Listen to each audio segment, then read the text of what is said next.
turn the music down. If this is your first picnic, I just wanted to tell you all, we started this because a bunch of us wanted to try stand-up, and we didn't have a venue to do it. So we put a show together where we all tried it for the first time, and it was so much fun. And since then, we've tried to introduce and invite new people who've always wanted to try stand-up to join us in a show. And ladies and gentlemen, he is a seasoned performer, professional. He's done many amazing shows, and he's worked around the parks, of course. But this will be his first stab at this, right? Ladies and gentlemen, give it up for Mr. Chuck McLane.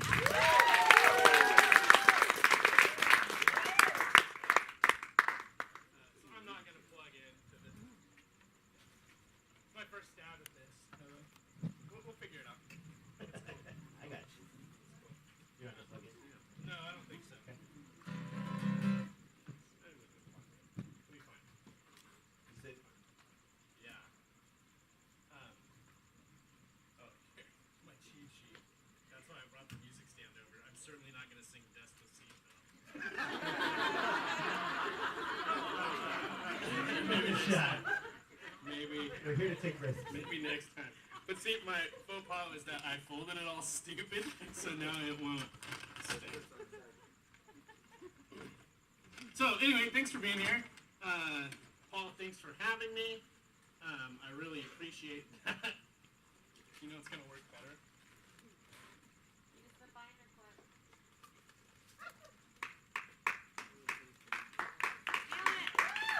Thank you. I'll be here for about the next 12 minutes. Close enough. That's just a cheat sheet anyway. So yeah, thanks for being here. It's a little hot, coming in hot. Paul, thanks for being here. Let's hear it for Paul. Thanks for inviting me again to be a part of Polly's Picnic. Thank you for my opening acts. And Jason. Thanks so much for that. And yeah, you know, everyone that's performing, let's hear it for this audience. Don't clap for yourselves. I'm just kidding, clap. It feels good, Clap for yourselves. But yeah, thanks so much. It's great to have this venue, like Paul is saying, where we can come up here and try out new material or try to be in front of people doing stand-up.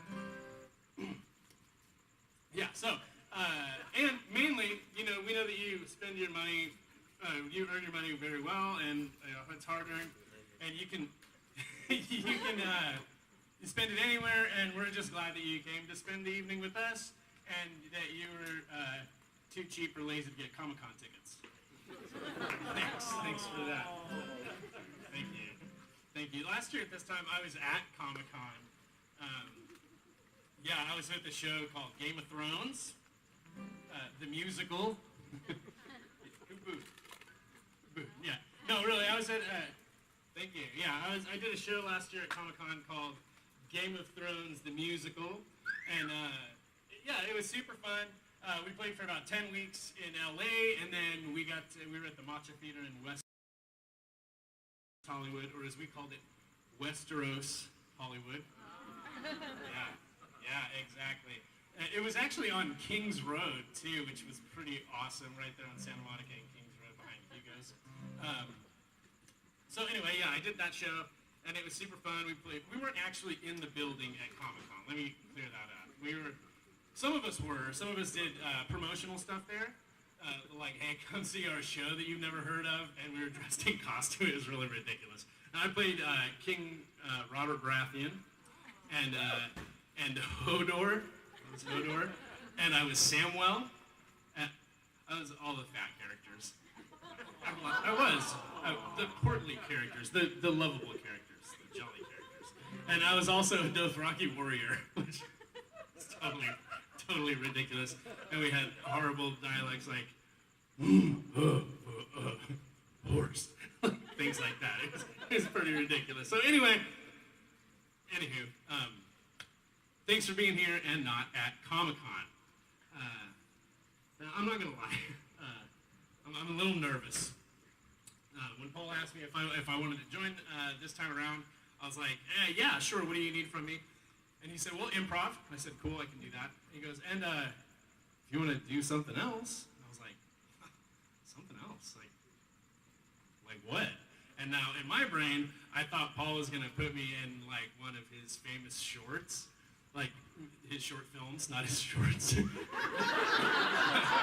short films that have won many awards, and I thought I could probably play like the titular characters in those. Like I could be the Flame in The Flame,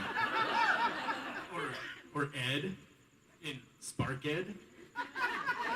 Yeah, or The Haunted Man, right? Or All of the Winners. Like I'm getting right up here right now.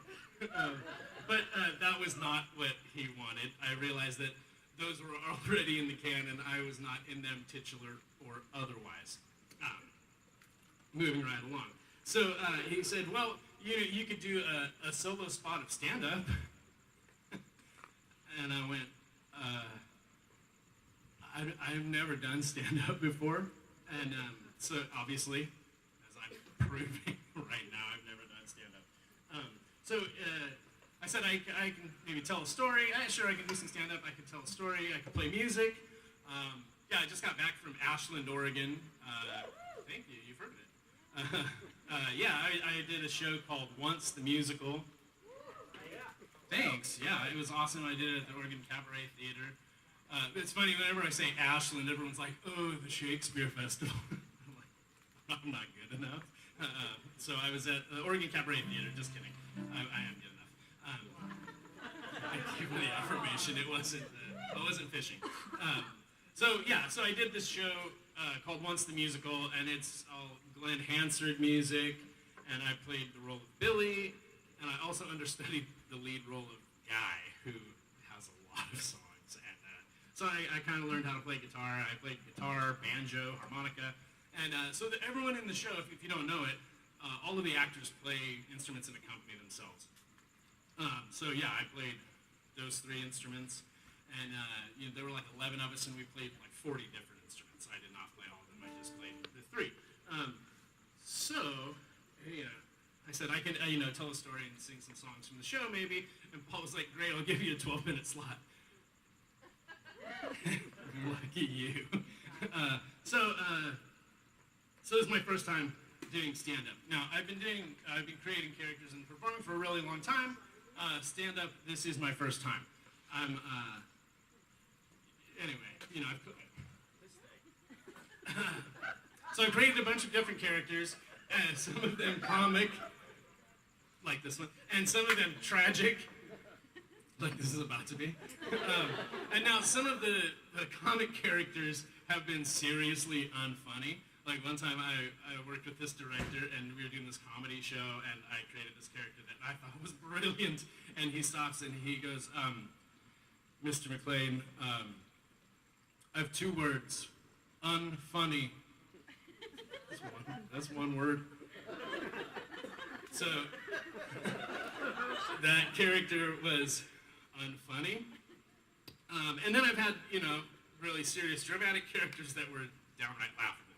So is the way of the thespian. So is the way of the comedian. So is the way of the sad character. The sad character. Yeah, but with stand-up, I don't have a character to hide behind. I've been an MC a lot of times for different shows that I've been in at a certain place that won't be mentioned because you all know. Anyways, I've been MCs there. That stands for Masters of Ceremony. He's like the host, if you will, the MC, if you won't. So yeah, that kind of introduces us, so kind of like what Paul is doing tonight.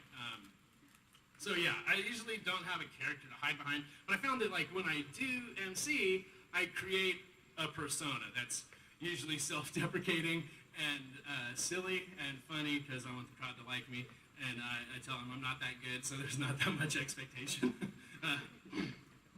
So goes the way of my stand-up career. So with all of that in mind, it's pretty easy to stand up and create this fake Chuck character, Chuck the MC. He's cute and charming. But with stand-up, it's a lot harder. It's more daunting. There's an expectation to be funny.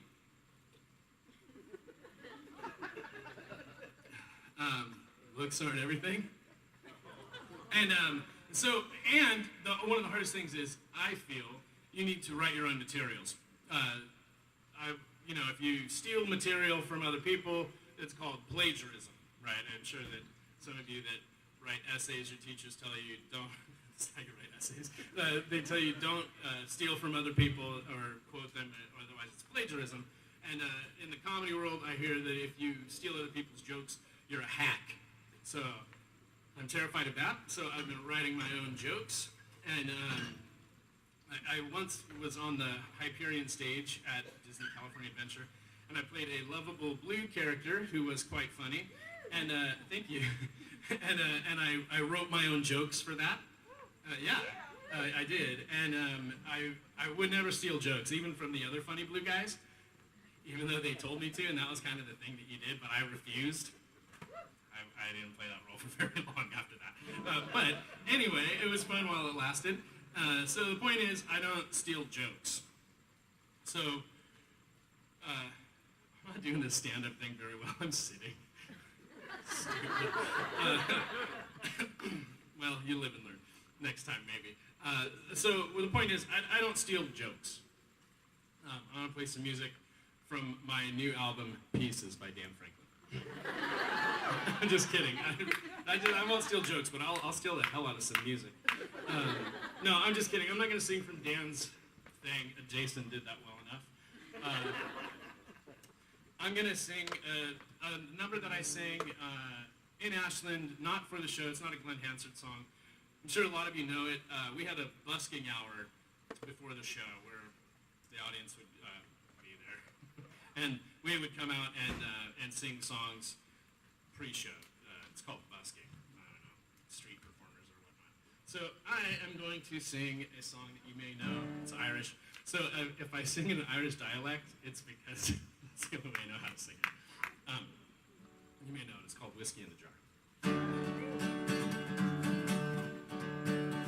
As I was going over the far-famed Kerry Mountains, I met with Captain Farrell and his money he was counting. I first produced my pistol and then produced my rapier, saying stand and deliver for ye horrible deceiver. Mushering dum-a-doo-dum-a-da. Whack all and addy-o, whack all and addy-o, there's whiskey in the jar. I counted out his money and he paid a pretty penny. I put it in my pocket and I took it home to Jenny. She sighed and she swore that she never would deceive me, but the devil take the women, for they never can be easy. Mushering dum-a-doo-dum-a-da. Back hole and addy-o, back hole and addy-o, there's whiskey in the jar. I went to my chamber, all for to take a slumber. I dreamt of gold and jewels, and surely 'twas no wonder. Well, Jenny took me charges, and she filled them up with water. Then she sent for Captain Farrell to be ready for the slaughter. Mushering dum-a-doo-dum-a-da. Back hole and addy-o, back hole and addy-o, there's whiskey in the jar.